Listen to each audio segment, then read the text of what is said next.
Hi everyone, this is Yeoman भैया और आज की वीडियो में हम बात कर रहे होंगे हाउ टू अवॉइड प्रोक्रेस्टिनेशन। अब ये एक ऐसा विषय है जिसके ऊपर आज मैं आपको 4 स्टेप्स बता रहा हूँ और उन 4 स्टेप्स के बाद this is a late night talk. तो इस टॉपिक के अराउंड हम यार काफ़ी बात कर रहे होंगे। I will take liberty and some time जिससे कि हम इसको अच्छे से समझ पाएँ। मेरा मानना है कि प्रोक्रेस्टिनेशन हटाने के 2 ही तरीके होते हैं। पहला तो अगर आप उस काम को विलिंगली करना चाहते हो बाय योर ओन विल, जैसे हम कभी भी मूवी देखने के लिए प्रोक्रेस्टिनेट नहीं करेंगे, दोस्तों के साथ टाइम स्पेंड करने में हमें मज़ा आता है तो हम नहीं करेंगे, कोई वेकेशन ट्रिप हो गई तो उसके लिए हम कभी भी प्रोक्रेस्टिनेट नहीं करते।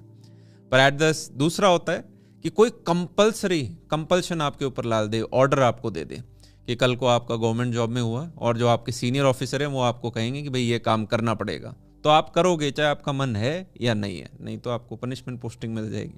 आपके प्रोफेसर हैं, वो आपको अगर काम बोल दिया कि ये करो नहीं तो फेल कर दूंगा, तो करना पड़ेगा, अटेंडेंस के लिए आपको कॉलेज आना पड़ेगा। तो बाय विल या बाय कंपल्शन ही हम काम करते हैं। जब हमें लगता है ना कि यार कंपल्शन में एक ये भी होता है कि हमें लगता है कि यार मतलब द पॉइंट आ गया है, मतलब इसके बियॉन्ड अगर खींच के गए तो लाइफ में दिक्कत आ जाएगी, प्रॉब्लम्स ही क्रिएट कर रहा हूँ, तब जाके हम यार पढ़ते हैं एग्जाम के लिए आखिरी दिनों में। और ये बड़ा सिंपल नॉर्मल फिनोमेना है, सबके साथ होता है, बस कुछ लोग इसको थोड़ा बेहतर तरीके से मैनेज कर पाते हैं। क्यों? क्योंकि उनके अंदर वो कंपल्शन ज़्यादा आती है। उन्हें लगता है नहीं किया तो मर जाएंगे, नहीं किया तो पता नहीं क्या हो जाएगा, नहीं किया तो वो पेट में गुड़गुड़ गुड़गुड़ होना स्टार्ट हो जाता है। पर sometimes procrastination is also good तब होता है कि कई बार है ना जो अच्छे क्रिएटिव आइडियाज़ होते हैं या जो जिसे कहते हैं कि आप अपने आप को जब थोड़ा स्पेस देते हो, थोड़ा टाइम टू थिंक देते हो, तो नए आइडिया स्पार्क करते हैं। तो उस पर्टिकुलर केस में ठीक भी होता है। पर अब चलो 4 स्टेप्स के बारे में हम बात करते हैं जो मुझे हेल्प करता है। जो पहला है वो है कि भाई reduce the number of decisions, या फिर उन्हें पहले ही आप एडवांस में अपने डिसीजंस लेके रखो। जैसे फॉर एग्जांपल आपका मन करता है कि मैं भाई दिन के अंदर आधा घंटा थोड़ा सा नॉर्मल एक्सरसाइज कर लूँ, वॉकिंग चला जाऊँ, जॉगिंग कर लूँ, राइट। आपको आयरन पंप नहीं करने, पर आपने कहा थोड़ा बहुत फिजिकल एक्टिविटी होना चाहिए।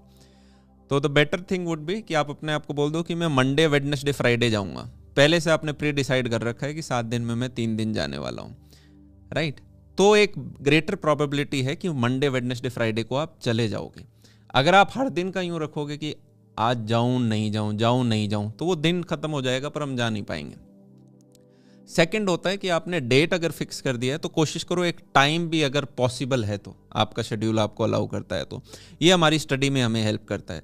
मान लो हमारी कोचिंग किसी दिन में है तो हमें पता होना चाहिए कि रिवीजन मेरे को कब करना है, तो every Saturday Sunday I have to revise, या every 15 days I have to do the second revision, कि मैं एक जो बाद वाला रिविजन करता हूँ, राइट। या every time after the class, रात का टाइम मेरा रिवीजन का है। मतलब you have to pre decide few things.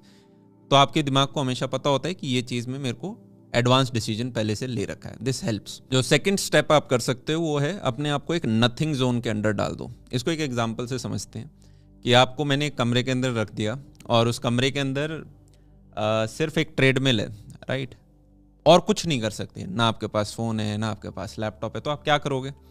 या तो आप उस ट्रेडमिल पे चल लोगे या आप साइड में आके बैठ जाओगे, पर कोई दूसरी तीसरी चीज़ नहीं है जो आप कर सकते हो।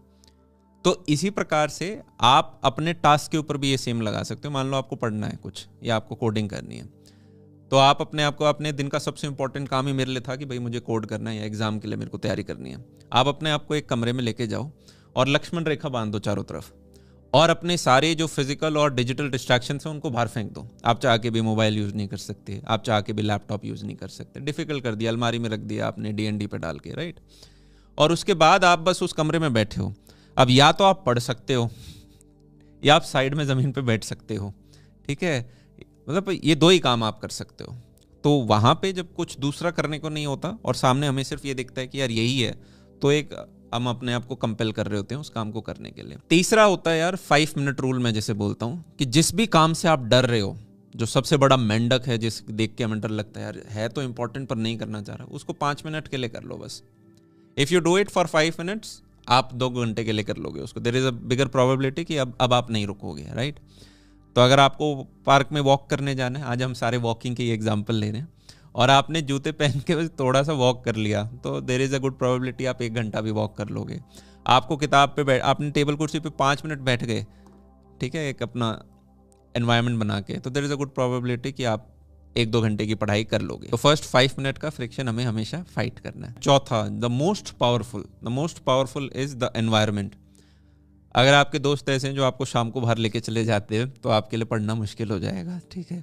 या आपने कुछ ऐसे चीज़ों में आप एंगेज्ड हो, किसी सोसाइटी के अंदर हो जो आपको रोज़ शाम को एंगेज, तो आप पढ़ाई कैसे कर पाओगे। तो इसी प्रकार से environment plays a very important role. आपके रूममेट्स कुछ ऐसे हैं जो आपको पढ़ने नहीं दे रहे, तो आप नहीं पढ़ पाओगे, वो गाने चला के बैठे हैं। तो वहाँ पे तो कोशिश करो कोई लाइब्रेरी वगैरह के अंदर जो हॉस्टल्स में हमारी होती है या कॉलेज के अंदर होती है उसके अंदर आप अपना चले जाओ। तो we have to work on our environment. अगर आपके कुछ ऐसे दोस्त हैं जिनकी गुड हैबिट्स हैं ना, तो आप हमेशा, हम कोशिश करते हैं अपने फ्रेंड्स की हैबिट्स को अडेप्ट करने का। वो जो काम करेगा उसे हम भी करना चाहते हैं, क्योंकि उस बहाने दो लोग अपना बात करते रहते हैं, राइट। तो अगर आपके फ्रेंड्स हैं जिनकी आदत है कि भाई वो कॉलेज के बाहर किसी स्मोकिंग जॉइंट पे जाते हैं, तो there is a very strong possibility कि आप भी इवेंचुअली उनकी कंपेनियनशिप के लिए फिर उनके साथ बैठोगे और उन सारी चीज़ों के अंदर हम इन्वॉल्व हो जाते हैं। तो ये 4 पॉइंट्स यार हमने डिस्कस कर लिए हैं, पर अभी इससे ज़्यादा इंपॉर्टेंट कुछ हेल्दी डिस्कशंस हैं जो मैं आपके साथ इस पे करना चाहूँगा, which will be the part of the late night talk. तो मैं ऐसे ही एक बार पढ़ रहा था कोई बुक, तो बुक पढ़ते पढ़ते उस बुक के अंदर लिखा था कि यूनाइटेड स्टेट्स के अंदर लोग रिटायर होना चाहते हैं, मतलब काम कौन करना चाहता है, तो आदमी सोचता है कि मैं एक रिटायरमेंट ले लूँगा, right. So I have to work till that date और उसके बाद I will be financially independent. तो उस टाइम लोग सोचते थे कि यार 60-65 साल की उम्र में रिटायर हो जाएंगे, इतने में बच्चे भी बड़े हो जाएंगे और फिर हम अपना आराम से एक घर के अंदर हरी घास के अंदर बैठेंगे, धूप सेकेंगे, न्यूज़पेपर पढ़ेंगे। तो 60-65 साल का वो सोचते थे। एक सर्वे किया गया और पता चला कि 100 में से 36 लोग, 100 में से 36% people die before the age of 65। तो लोग सोच के बैठे थे कि यार 65 की एज में ना हम अपना काम पूरा कर आके फिर साइड में होंगे, और उससे पहले ही उनकी यार डेथ आ गई। तो मैंने कहा इंडिया का देखते हैं, इंडिया में क्या चल रहा है स्टैट्स। इंडिया में मेरे को कहीं पे पता चला कि 60 की एज से पहले कितने प्रतिशत लोगों की डेथ हो रही है प्री मैच्योर। 60 की एज से पहले यार 30% मेरे को सर्वे के अंदर दिखाई दिया। तो this is in it self is an alarming number. आदमी सोचता है कि यार मैं 50 तक ऐसे करूँगा, फिर 50 के बाद फिर मैं बाद में इंजॉय करने जाऊँगा 60 की उम्र में, 70 की उम्र में। पता चला तब तक हम बचे ही नहीं, राइट। एवरेज एज क्या है अभी इंडियन की? इंडियंस की एवरेज जो एज जहाँ तक हम जिंदा रहेंगे वो अभी 70 चल रही है। तो आप अपने आप में देख सकते हो कि यार 20 साल तो हम निकाल चुके हैं, 20 अपने जा चुके हैं, 50 के करीबन अपने बचे हुए हैं। और ये जो 50 साल भी बचे हुए हैं, आप प्रोक्रेस्टिनेशन की बात कर रहे हो कि हम थोड़ा डिले कर देते हैं, सारा समय है ही नहीं हमारे पास डिले करने का। इसको ऐसे समझो, ये 50 साल भी जो बचे हुए हैं इसमें हर दिन 24 घंटे का है, और हमें पता है कि ऑन एवरेज आप 8 घंटे रेस्ट कर लोगे।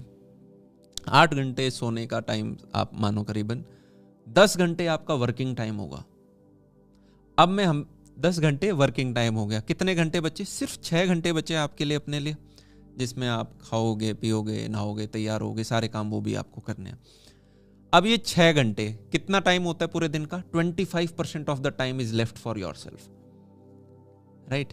अब 50 साल जो थे इसका भी 25% कर लो, क्योंकि वो 6 घंटे के हिसाब से, तो करीबन 12.5 साल आपके पास बचे हैं स्टैटिस्टिकली अगर बात करें तो, जहाँ पे आपका लाइफ पार्टनर भी आपको मिल जाएगा, ठीक है, आपके हैप्पी मोमेंट्स भी उसके अंदर होंगे, और आपके डाउन्स, और आपके फैमिली के साथ, आपके बच्चों के साथ, है ना, जो भी आपको सब करना है वो 12.5 साल के अंदर है। तो we don't have much time to procrastinate. और अब मैं एक सेकंड आपको यहाँ पे और बताता हूँ।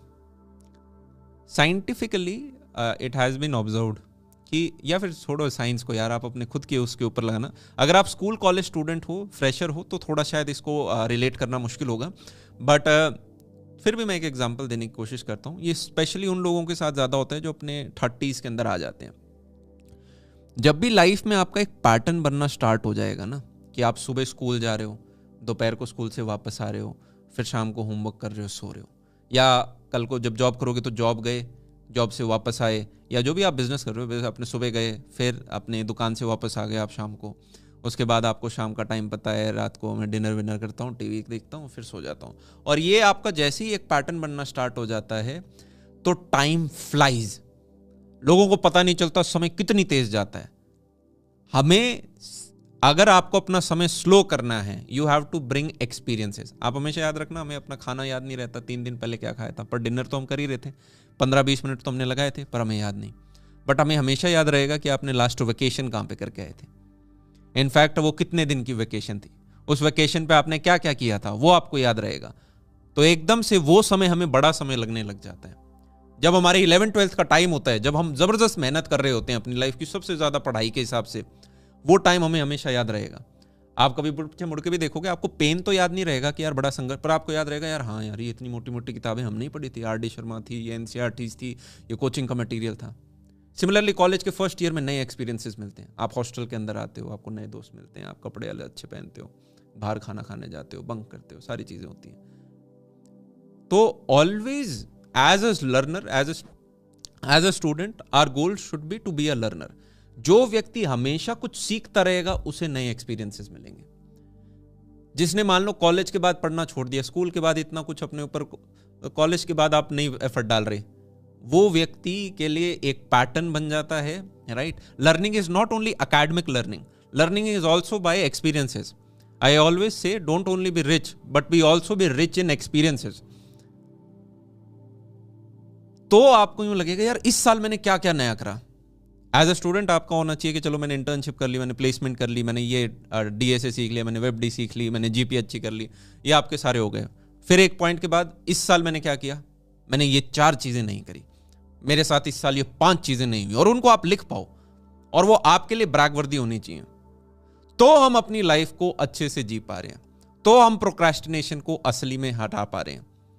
कई बार हम सोचते हैं कि यार एक टाइम आएगा तब इंजॉय कर लेंगे, वो टाइम कई बार नहीं आता। इसका मतलब ये नहीं है कि आप इंजॉय में लग जाओ, इसका मतलब ये है, जो मैंने एक यहां पे हैक और निकालने की कोशिश करूंगा मैं, कि यार सिर्फ 6 घंटे ही अगर हम पूरे 24 घंटे में से अपने आप को अपना टाइम मान रहे हैं, तब तो 25% समय तो यार मतलब बहुत ही कम हुआ। We have to find a way कि जो सबसे बड़ा चंक है 10 घंटे का, जिसको हम इंग्लिश में वर्क बोलते हैं, और हमारे प्यारे शब्द क्या है, कर्म, जो हमें गीता सिखाती है, उसको आप वर्क को कर्म से रिप्लेस कर दो कि 10 घंटे में कर्म करके आऊंगा। और उस काम में अगर आपने इंटरेस्ट बनाना सीख लिया, धीरे धीरे है ना, जब आप किसी काम में अच्छे हो जाते हो तो आपको थोड़ा उसमें इंटरेस्ट आता है, क्योंकि लोग तारीफ करते हैं आपकी, और नहीं भी करें तो भी आपको उससे प्यार करने के लिए खुद को है ना शेप करना जरूरी है। अदरवाइज हमारे पास समय है कहां पे, अदरवाइज हम उस काम को कर ही नहीं पाएंगे और पीछे रह जाएंगे। कोई ऑफिस से निकलता है 1 घंटे पहले और कोई कहता है कि मैं और 10% कैसे एफर्ट डाल दूं, उस कैटेगरी में आप आ गए शुरुआत के अपने लाइफ में, तो हम एक अच्छी ट्रेजेक्ट, तो you have to decide for yourself कि हाउ कैन आई, हर दिन आपको, हम सोचते हैं बाद में अपने पेरेंट्स के लिए टाइम, पता चला बाद में टाइम ही नहीं मिला। सिर्फ पढ़ाई में प्रोक्रेस्टिनेशन नहीं होता ना, आपने सोचा कि अभी तो अपने दोस्तों के साथ टाइम स्पेंड कर लेता हूँ, अभी तो बाहर जाके अभी काम कर लेता हूँ, जॉब कर लेता हूँ, विदेश चला जाऊँ, अब कुछ भी सोचा आपने, और आप अपनी जगह सही थे। आपने सोचा बाद में टाइम निकाल लूंगा, पता चला बाद में टाइम ही नहीं बचा। हमें थोड़ी ना पता है कैसे चीजें वर्क कर रही हैं। खाना हम आज के दिन ऐसे खा रहे हैं, कोई भी बीमारी निकल के आ सकती है। इन majority of the cases the simplest solution is the right solution. जो हम कभी सोचते हैं ना यार ये प्रॉब्लम आ गई, इसका क्या सोल्यूशन होगा, तो जो सिंपल सोल्यूशन है ना वही राइट सोल्यूशन होता है मेजॉरिटी केसेस में। आईआईटी कैसे क्लियर करें, बड़ा सिंपल है, कोचिंग के अंदर आप जो भी जा रहे हो उसका सारा स्टडी मटेरियल घोट के पी जाओ, 4-5 बार रिवाइज कर देना और टेस्ट सीरीज आप दे देना, आपका हो जाएगा। को प्लेसमेंट के लिए क्या करना है, आपको अपना डीएसए कर लेना, कुछ अपना डेवलपमेंट वगैरह आप सीख लेना प्रोजेक्ट्स के लिए, जीपीए ठीक रखना, हो जाएगा, राइट। बड़ा सिंपल सॉल्यूशंस आपके हैं।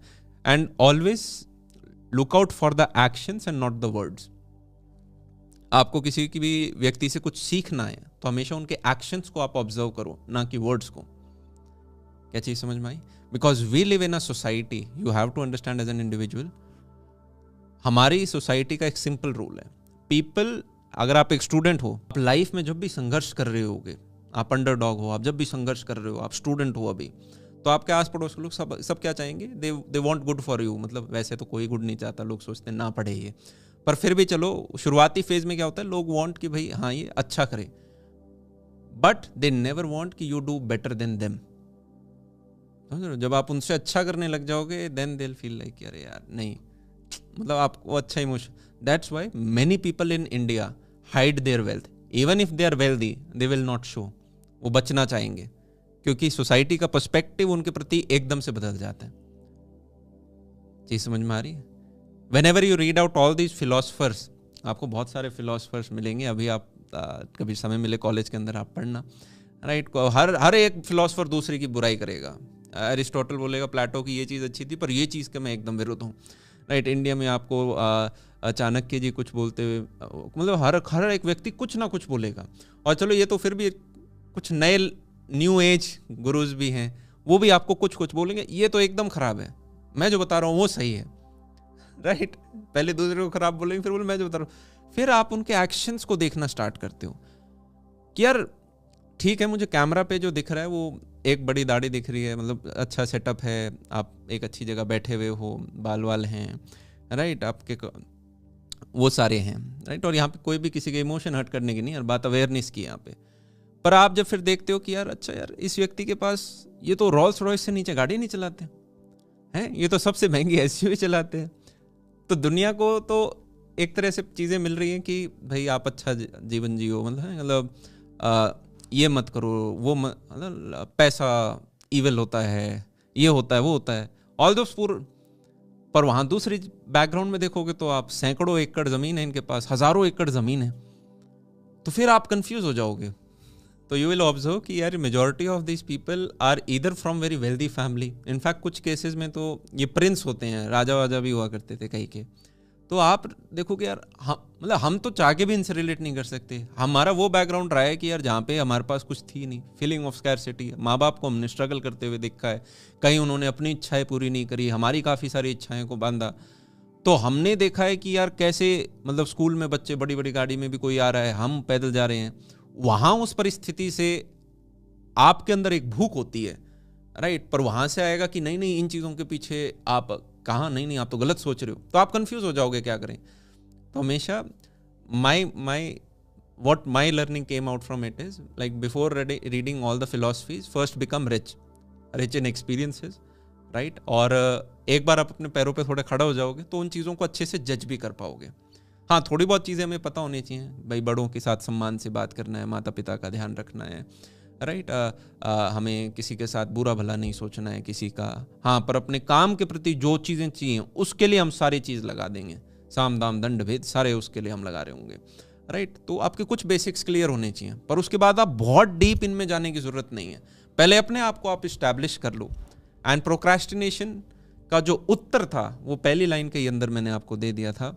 उसके बाद 4 स्टेप्स हमने डिस्कस किए, वो एडिशनल थे, पर पहली लाइन के अंदर था 2 ही कारण हैं जिनसे प्रोक्रेस्टिनेशन जाएगा। पहला because of your own will, और दूसरा बिकॉज ऑफ कंपल्शन। और आप में से हर एक व्यक्ति अगर अपनी विल पे एक्ट नहीं करेगा तो within 5 to 7 years there will come a time जो आपके ऊपर एक व्यक्ति आके बैठेगा और आपसे कंपल्शन बाय ऑर्डर आपका प्रोक्रेस्टिनेशन वो हटवाएंगे, आप चाहे कहीं भी चले जाना। तो the more powerful you become, right, the more you work on yourself right now, आप उतनी बेहतर पोजीशन में होगे किसी भी ऑर्गेनाइजेशन जिसमें ज्वाइन करोगे या कहीं भी जहां आप काम कर रहे होगे, राइट। और उतना आपको दूसरे के ऑर्डर कम लेने पड़ेंगे।